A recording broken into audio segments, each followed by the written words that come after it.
इस वीडियो में हम लोग वेस्ट बंगाल बोर्ड के क्लास 10 के मैथ्स बुक का चैप्टर नंबर 13 जो पेज नंबर 195 196 में दिया गया है, इसका क्वेश्चन नंबर 10 का सॉल्यूशन करेंगे। इसमें कहा गया है कि y दो चर के योग के समान है, जिसका एक x चर के साथ सरल समानुपात एवं दूसरे का x चर के साथ व्युत्क्रम समानुपात हो।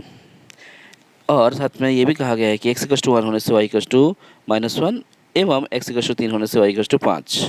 तो ऐसी परिस्थिति में हमें x और y में संबंध ज्ञात करना है। इसका समाधान करने के लिए हमें परिवर्तन के नियम का इस्तेमाल करना है, इसलिए हम परिवर्तन का नियम का इस्तेमाल करके ही इसका समाधान करेंगे। तो इसका समाधान हम स्टार्ट करते हैं। यहाँ पे हमने सबसे पहले ये मान लिया कि y दो चर u और v के योग के समान है। जैसे कि क्वेश्चन में कहा गया था कि y दो चर के योग के समान है, इसलिए हमने दो चर ले लिया u और v, और ये y जो है वो u और v के योगफल के समान है। इसलिए हम यहाँ लिख पाएंगे y = u + v। ये हमारे पास एक समीकरण आ गया और इसका नाम हम रख देते हैं समीकरण नंबर 1।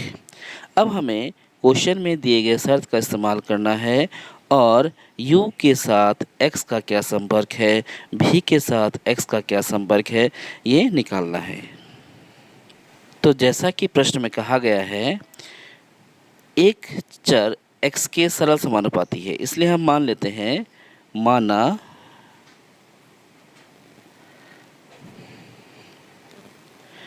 पहले शर्तानुसार u जो है वो समानुपात है किसके, x के, सरल समानुपात है। u x के सरल समानुपात है। तो इस प्रकार हमने पहले शर्त के अनुसार लिख लिया u समानुपात x।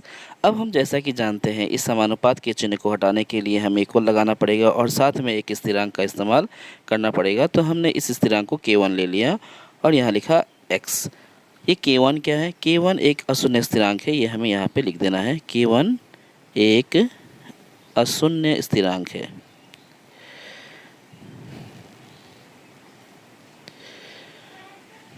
तो हमने यहाँ लिखा k1 एक अशून्य स्थिरांक है। इस समीकरण को हम नंबर 2 नाम देकर रख लेंगे। अब हम दूसरे शर्त का इस्तेमाल करेंगे और यहाँ लिखेंगे दूसरे शर्तानुसार। तो दूसरे शर्त के अनुसार हम लिखेंगे v जो है वो समानुपात होगा 1/x के, यानी v और x के बीच में व्युत्क्रम समानुपात है, इसलिए हम लिखेंगे v समानुपात 1/x या फिर v व्युत्क्रम समानुपात x। तो हमने यहाँ लिखा v समानुपात 1/x। अब हम इस समानुपात के चिन्ह को हटाने के लिए इक्वल लगाएंगे और एक स्थिरांक का इस्तेमाल करेंगे। इस बार हम स्थिरांक का नाम k2 देंगे, क्योंकि k1 हम पहले इस्तेमाल कर लिए हैं, इस बार k2 दे देते हैं। साथ में 1/x लिखेंगे और k2 क्या है, ये एक अशून्य स्थिरांक है, तो हमें यहाँ पे लिख देना है k2 एक अशून्य स्थिरांक है।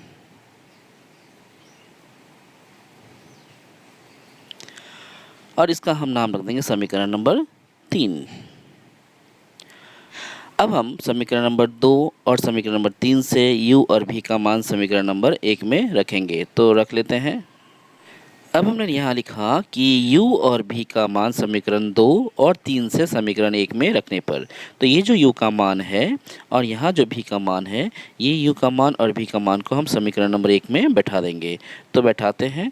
बैठाने के बाद हमें मिलेगा y = u के प्लेस में हमें k1 x बैठाना है और v के प्लेस में k2/x बैठाना है। ये बन गया हमारा समीकरण नंबर 4 और यही समीकरण जो है वो हमारा अब मेन समीकरण बन गया। अब हम जो भी काम करेंगे हम इसी समीकरण का इस्तेमाल करके काम करेंगे, क्योंकि ये समीकरण हम क्वेश्चन में दिए गए शर्त के अनुसार बना लिए हैं। अब आगे का समाधान इसी समीकरण के आधार पर ही होगा। अब हम देख रहे हैं कि हमारे पास मेन समीकरण आ गया है, जो 4 नंबर समीकरण है, और इस समीकरण में हमें x का मान और y का मान जो क्वेश्चन में दिया गया है वो बैठाना है। बैठाने के बाद k1 और k2 के बीच में संपर्क स्थापित करना है। तो पहले कंडीशन में जो x और y का मान दिया गया है वो है,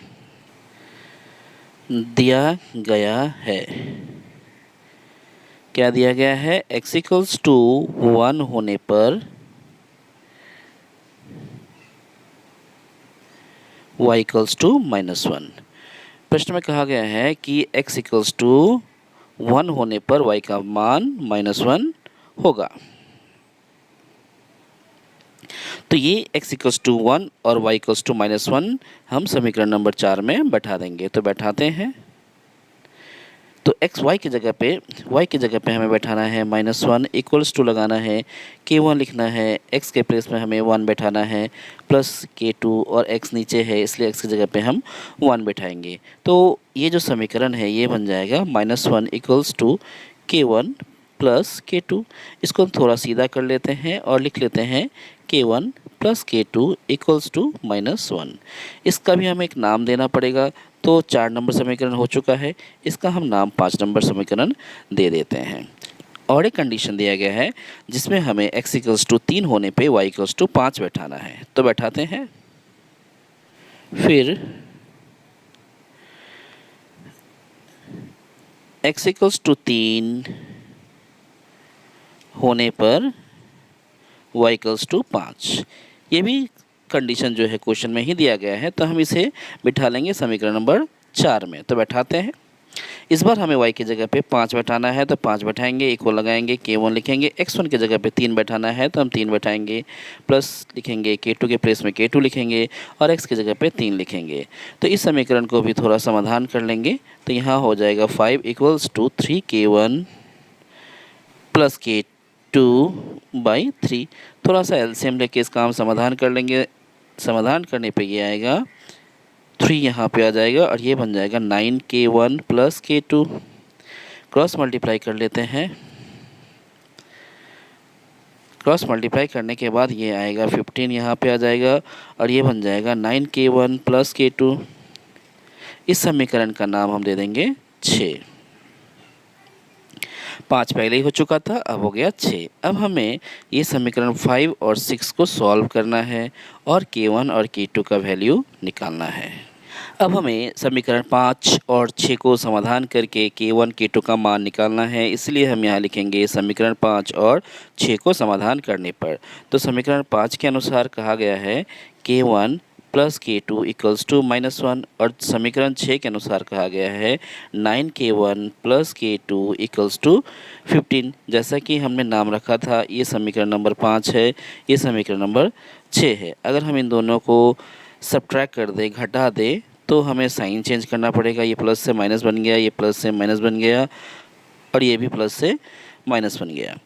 तो इस तरह से हम देखते हैं कि यहाँ पे आ जाएगा ये -8k1 और ये k2 जो है आपस में घट जाएगा, इक्वल्स टू आ जाएगा -16।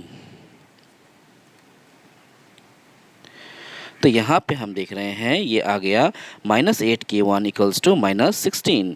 यहाँ से इस माइनस को कट कर देंगे और k1 इक्वल्स टू आ जाएगा 16/8। 8 से ये 16 दो बार में कट जाएगा।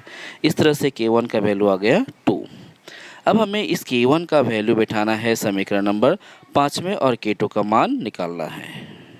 अब हम k1 का मान समीकरण 5 में रखेंगे और k2 का मान निकालेंगे, इसलिए हमने यहाँ लिखा k1 का मान समीकरण 5 में रखने पर। तो समीकरण 5 क्या कहता है? समीकरण 5 कहता है k1 plus k2 equals to -1 और k1 की जगह पे हम 2 बैठाने वाले हैं, इसलिए हम यहाँ 2 बैठाएंगे, प्लस k2 लिखेंगे, इक्वल्स टू -1 लिखेंगे। इसके बाद k2 का मान निकालने के लिए इस 2 को हम लेफ़्ट साइड से राइट साइड में भेजेंगे, तो ये प्लस है, राइट साइड में जाके माइनस बन जाएगा, इसलिए हमने यहाँ लिखा -2। फाइनली हम देखेंगे कि k2 का जो वैल्यू आ गया वो हो गया -3। तो इस प्रकार हम देखते हैं कि k1 का जो मान आ गया वो आ गया 2 और k2 का जो मान आया वो आया -3। अब हम इस k1 और k2 को बिठा देंगे समीकरण नंबर 4, जो हमारा मेन इक्वेशन यानी मूल समीकरण था उसमें बैठाएंगे और x और y के बीच में जो संपर्क हमें चाहिए था वो मिल जाएगा और वही होगा हमारा आंसर। तो हम ये k1 और k2 का मान समीकरण नंबर 4 में बैठा लेते हैं। अब हमें k1 और k2 का मान समीकरण 4 में रखना है, इसलिए हम लिखेंगे k1 और k2 का मान समीकरण 4 में रखने पर। और समीकरण 4 क्या कहता है हम एक बार लिख लेते हैं। तो समीकरण 4 कहता है y equals to k1x plus k2/x, ये है समीकरण 4। तो हमने यहाँ पे समीकरण नंबर 4 को एक बार लिख लिया। अब हम क्या करेंगे, इसमें k1 और k2 का मान बैठाएंगे। तो बैठा लेते हैं, y की जगह पे y लिखेंगे, k1 की जगह पे हमें 2 लिखना है इसलिए 2 लिखेंगे। तो ये 2x बन जाएगा।